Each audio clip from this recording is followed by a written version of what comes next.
So, you sit down at your laptop to send some Bitcoin to a hardware wallet, and you hit broadcast. Your transaction enters the mempool, which is basically a waiting room where your public key sits fully exposed for about 10 minutes before the network confirms it. But exactly 9 minutes later, before your block even processes, your wallet is completely drained. The funds are gone, the transaction is hijacked, and you just got one-shotted by a machine that operates at absolute zero. We are talking, of course, about Google's new quantum computer. And yesterday, they published a white paper proving that the unbreakable math protecting a trillion-dollar industry has an expiration date. For 15 years, the entire premise of cryptocurrency has been built on a single comforting assumption. Math is harder than physics. Say what you want about the VC tech bros pushing digital gold, but the underlying cryptography of Bitcoin was supposed to outlast the heat death of the universe. It relies on elliptic curve cryptography, specifically a curve called SECP256K1.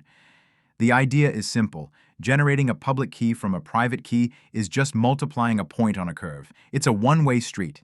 It is incredibly easy to compute forward, but classical computers would need roughly 2 to the power of 128 operations to reverse it. If you took every computer on Earth and ran them until the sun exploded, you still wouldn't crack a single wallet. But surely that math is still safe, right? Dead wrong. On March 31st, Google Quantum AI, along with researchers from Stanford and the Ethereum Foundation, published a paper that basically just took a sledgehammer to the blockchain. They proved that a quantum computer running Shor's algorithm doesn't need 1 billion years to reverse that elliptic curve. It needs exactly 9 minutes. Shor's algorithm turns that impossible math problem into a simple frequency period finding problem. It's basically a math function that turns the universe's most complex padlock into a wet paper bag. Previously, experts thought we needed 10 million physical qubits to pull this off.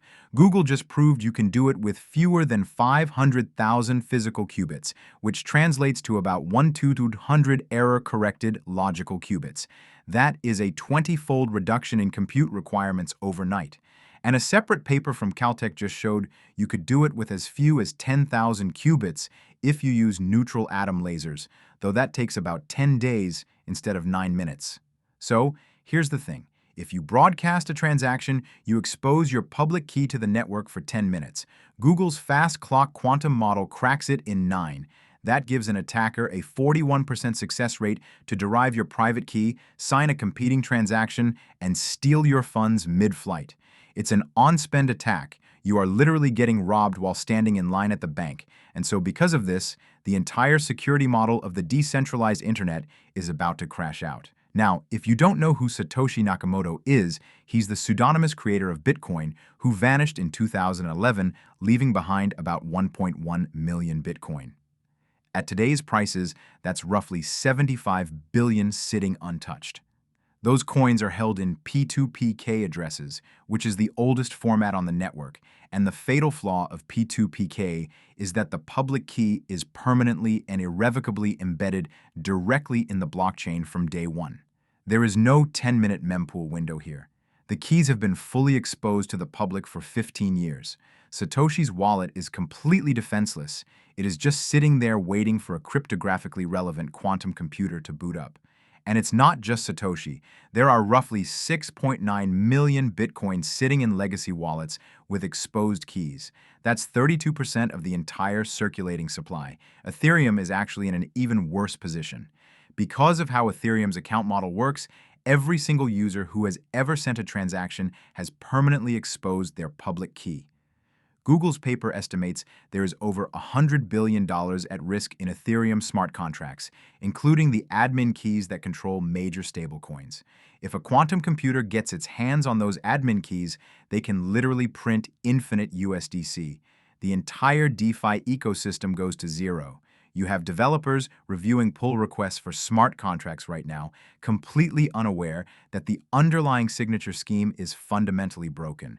So the obvious question is, why don't we just upgrade the network? I mean, NIST just finalized their post-quantum cryptography standards, right? Just swap out the old math for the new math. But we are dealing with decentralized blockchains, not a centralized production environment. There is no CEO to force an update. To fix this, Bitcoin requires a hard fork. Every single node operator, miner, and user has to agree to change the fundamental rules of the protocol, adopt massive new signature sizes, and migrate their funds to new quantum-resistant addresses. Historically, migrating a cryptographic standard in a centralized tech company takes about 20 years. The Ethereum Foundation's Justin Drake gives us a 10% chance that a quantum threat exists by 2032. Google has an internal deadline to migrate their own stuff by 2029. We don't have 20 years. And even if they pull off the logistical miracle of a hard fork, you cannot force people to move their coins. Satoshi isn't coming back to migrate his wallet. Those 6.9 million legacy coins are going to sit there until a machine wakes up and takes them. We spent the last decade convincing ourselves that we invented a trustless, mathematically perfect digital gold. But it turns out we just built a trillion-dollar piñata, and the physicists are currently building the bat. Thanks for watching.